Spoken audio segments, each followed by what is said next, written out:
Temos aqui a Ilíada, traduzida em versos pelo Haroldo de Campos, a Odisseia, traduzida em versos pelo Trajano Vieira, a Odisseia em prosa, as duas do Homero, né? A Ilíada, traduzida por Odorico Mendes, Manuel Odorico Mendes, que foi um grande tradutor brasileiro do século XVIII, e a Eneida, traduzida por ele também. Esses livros, que tem o Odorico Mendes, são os clássicos de Jackson, né? E a Ilíada e a Odisseia são as duas grandes fontes da mitologia grega, como eu falei para vocês, as quais são referência para outras obras literárias da antiguidade e de todos os séculos, que vão recontando, e também no cinema, em todas as artes. E também a Teogonia do Hesíodo, que conta a geração dos deuses, né? A geração do mundo, geração dos deuses e do mundo. A Odisseia conta o retorno de Ulisses para casa. Na outra aula eu contei para vocês que Ulisses tinha acabado a guerra, há 10 anos ele não via a esposa dele e o filho, e ele estava com muita saudade, o filho dele era recém-nascido quando começou a guerra, e ele estava doido para ir para casa. Mas quando ele estava no caminho da ilha, onde ficava o reino dele, que é Ítaca, ele foi aprisionado pelo Ciclope, na ilha dos Ciclopes, o Polifemo, e conseguiu se defender, cegando o Polifemo e fugindo. Conseguiu fugir com os marinheiros dele. Mas o Polifemo era um filho muito querido do deus do mar, Netuno, em grego Poseidon. Netuno em latim, em grego Poseidon. Então, o Poseidon fez com que ele criou para ele uma situação que ele não ia nunca retornar a Ítaca. E aí ele ficou 10 anos no mar, sofrendo naufrágios, lutando com monstros. Teve uma hora lá que o barco dele passou entre dois monstros, Sila e Caríbide. Aí eles tentavam pegar o barco assim, um barquinho no meio, aí caía num abismo, um redemoinho de água lá embaixo, e todo mundo, e despedaçava o navio, e todo mundo naufragava. Foi cheio de coisas assim. Ele foi aprisionado pela feiticeira Circe, que se apaixonou por ele e transformou todos os marinheiros dele em porcos. Depois ele conseguiu convencê-la a destransformar, né? a fazer com que eles voltassem à forma humana. Então, já faziam 20 anos que Ulisses tinha ido para a guerra, mas a guerra acabou há 10 anos. E 10 anos depois da guerra, Ulisses não tinha ainda voltado para casa. Muitos guerreiros e nobres de Ítaca, então, acharam que tinham o direito de exigir que um novo rei fosse escolhido para a ilha. Era um sistema patriarcal, quem mandava era o rei, não a rainha. A rainha, a mulher dele, é a Penélope, e ela, muito fiel, e amava muito Ulisses e ficou esperando a volta dele. O filho ainda não era maior, então o Telêmaco, ele não podia assumir o trono. E esses pretendentes ficaram cada vez mais ousados, se instalaram no palácio, comendo e bebendo às custas da rainha, e dizendo que só iam sair de lá quando ela escolhesse um deles como sendo o novo rei de Ítaca. Aí ela ficou enrolando, mas eles disseram: não, estabeleça aí a prova que a senhora quiser, o que quiser, mas escolha.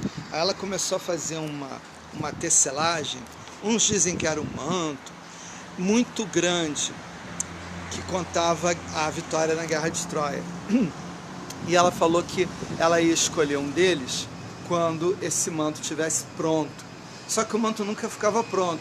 Passava o tempo, ele continuava mais ou menos no mesmo tamanho, crescia um pouquinho, mas... E aí eles começaram a desconfiar. Só que uma das escravas mais de confiança dela se tornou namorada de um dos pretendentes. E ela contou para ele que de noite a Penélope desmanchava quase tudo que ela tinha feito durante o dia. Com isso ela ia enrolando, entendeu? Ia tecendo infinitamente aquele manto para enrolar os pretendentes. Aí eles quebraram o negócio do manto e disseram, o teatro onde ela está fazendo, e disseram: não, a senhora tem que escolher amanhã, tem que escolher, não tem jeito, Já todo mundo que estava na Guerra de Troia já voltou para casa 10 anos e Ulisses não voltou, quer dizer que ele naufragou no mar, e Ítaca precisa de um rei. É pelo bem do povo que nós estamos falando. O filho dela estava muito injuriado, mas ele não tinha o que fazer. Ele, como um jovem menor de idade, ele não tinha autoridade para fazer nada diante do conselho dos anciãos, por exemplo, que também exigiam que um novo rei assumisse o trono. Enquanto isso, no Olimpo, Atena, que defendeu os gregos durante a Guerra de Troia e que era protetora de Ulisses, o herói que primava pela sabedoria, pela astúcia, né? Atena pediu ao Zeus que melhorasse as coisas para Ulisses, que já era muito tempo de sofrimento. Aí o Zeus falou, porque ele cegou um filho muito assim querido do Poseidon, né? O Ciclope Polifemo. Mas o senhor é o Deus dos deuses, é o rei dos deuses. Se o senhor decidir que ele pode voltar, ele pode voltar. Aí o Zeus decide que ele vai voltar, manda que o mensageiro dos deuses, que é o Hermes em grego, Mercúrio em latim, vá até o palácio da feiticeira Medeia, onde ele está aprisionado porque a Medeia está apaixonada por ele. E diga para ela que ela tem que libertar Ulisses. E Atena toma a iniciativa ela mesma de ir até o palácio, fantasiada como um conhecido, um viajante que conhecia longínquamente família, e vai procurar o Telêmaco para dar esperanças para ele e induzi-lo a ir procurar pelo pai. Telêmaco então fala com o conselho dos anciãos, que acha que o pai dele está vivo e que ele vai sair numa viagem dele procurando por Ulisses. São os 3 primeiros cantos da Odisseia. É a telemaquia. Maquia é luta em grego, se bem que essa parte não é muito luta. E seria a pequena epopeia, a epopeia de Telêmaco, dentro da grande epopeia de Ulisses, o Odisseu, o pai dele. Atena fez isso para que se reavivasse a esperança, para construir essa volta e também para que o Telêmaco começasse a ganhar fama de herói também, para ser o futuro herdeiro do heroísmo do pai dele. E também para dar uma certa freada nos pretendentes tão arrogantes que estavam no palácio. Enquanto isso, Ulisses está voltando. A Medeia libera ele já está sem navio, sem guerreiros, 20 anos mais velho do que quando ele partiu, e com muitos ferimentos, e todo sujo, mal vestido, com a barba grande, etc, etc. Aí ele chega perto o Telêmaco foi naquela viagem e voltou, ele não encontrou o pai dele, mas o pai dele sozinho chegou na ilha de Ítaca. E ao invés de ir direto para o palácio, como ele era o herói que mais exercitava a astúcia, ele resolveu entrar pelo caminho mais humilde para saber o que estava acontecendo, porque ele não fazia a menor ideia do que tinha acontecido durante os 20 anos que ele estava ausente. Aí ele foi, isso já era de noitinha, ele chegou na casa, isso bem longe do palácio, no campo, a casa de um homem que cuidava dos porcos do palácio, o porqueiro, um senhor idoso, chamado Eumeu. Ele chegou lá como um mendigo, Ulisses, e pediu uma comida, uma água. O Eumeu, muito gentil, serviu aquele homem e começou a conversar com ele. Depois que Ulisses comeu e quando eles estavam conversando, o Eumeu começou a perceber alguma coisa no jeito dele, começou a se emocionar profundamente. De repente ele começa a chorar, feito um louco, e se joga aos pés do suposto mendigo, que era o rei, né? E diz: meu rei, o senhor voltou, que alegria, que felicidade. Ulisses fala: pera um pouco, não fala para ninguém, chama só o meu filho aqui. Aí não fala nada. Aí o Eumeu chama, o Telêmaco vai lá, na casa do porqueiro Eumeu, e o Ulisses se dá a conhecer e pede que o Telêmaco conte para ele o que aconteceu durante esse tempo que ele esteve fora. Aí o Telêmaco, filho de Ulisses, conta aquilo tudo que eu contei, que depois de alguns anos depois da Guerra de Troia, uns pretendentes sem nenhum respeito invadiram o palácio, ficaram comendo e bebendo às custas do tesouro real e exigindo, sendo arrogantes com a rainha e com o filho dela, e exigindo que ela escolhesse um novo rei, apoiados pela Assembleia dos mais velhos, a Assembleia dos Anciãos.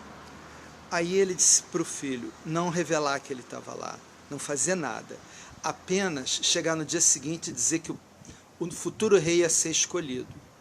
Que esse futuro rei, ele tinha que acertar um alvo que consistia, porque o machado tem o cabo e tem a lâmina do machado. Você tira o cabo, na lâmina fica aquele buraco onde entra o cabo. Era para perfilar vários lâminas de machado, com aquele orifício na mesma direção, né? E mandar que um deles, dizer que o vencedor seria aquele que conseguisse fazer com que uma flecha passasse por entre os machados. Isso seria fácil para eles, eles eram guerreiros muito treinados, mas tinha que ser com o arco de Ulisses. E o arco de Ulisses não é uma questão de força, muitos ali eram muito fortes, mas o arco de Ulisses tinha ou um jeito, ou um feitiço, ou os dois, que só Ulisses conseguia dobrar o arco. O arco ele é quase reto, você tem que dobrá-lo para encaixar o fio, e aí puxar o fio e dobra mais ainda o arco para lançar a flecha. Pois bem, ninguém conseguia encaixar o fio no arco do Ulisses. Ele ficava quase reto, quando a pessoa tentava dobrar, era impossível. O que eles atribuíam à magia, não conseguiam entender por que isso acontecia. Quando chegou no dia seguinte, ele abriu as portas do palácio, o povo entrou, e aí perfilou os pretendentes, a Penélope, todo mundo lá, ele mandou colocar o alvo, tudo isso, Telêmaco, o filho do Ulisses, e disse, e Ulisses estava lá como um velho mendigo lá no meio do povo, lá assistindo, e o Telêmaco disse, será o novo rei de Ítaca aquele que conseguir acertar uma flecha pelo meio dos orifícios dos machados com o arco de Ulisses. Aí os pretendentes arrogantes, né, caíram na gargalhada, isso é impossível, escolha outra prova, nós somos tremendos guerreiros, podemos vencer qualquer coisa, mas isso aí é impossível, tem uma magia nesse arco, tem uma simpatia aí, tem um jeito que só Ulisses sabia dar, mas Ulisses ficou lá em Troia, escolha outro. Aí ele disse, não, a prova é essa, se ninguém conseguir, aí a gente bota outra prova. Aí disse, tá bom, aí cada um tentou, ninguém conseguiu nem encaixar o fio no arco, ninguém conseguia dobrar o arco de Ulisses. Aí disseram, pronto, Telêmaco, ninguém conseguiu, escolha outra prova, rápido, rápido. Aí ele disse, espera um pouco, nem todo mundo tentou, será que alguém do povo quer tentar? Aí os pretendentes arrogantes, duvido muito, mas tá bom, vem aí, quem quiser do povo, vem aqui tentar, se não conseguir vai levar muita paulada, eu quero só ver, vem aí.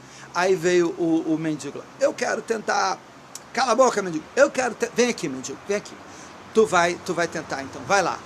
Aí o mendigo, que na verdade era o Ulisses, conseguiu facilmente dobrar o arco, encaixou o fio, pegou uma flecha, passou pelo alvo, acertou o alvo, e foi pegando flechas no carcaz e matando um por um os pretendentes de Penélope.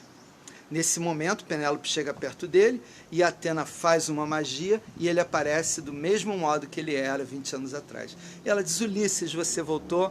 E ele disse, sim, querida, cheguei. E eles se beijaram e ficaram juntos e foram felizes para sempre. Assim que termina a Odisseia, esse grande poema fundador da literatura ocidental, Odisseia de Homero.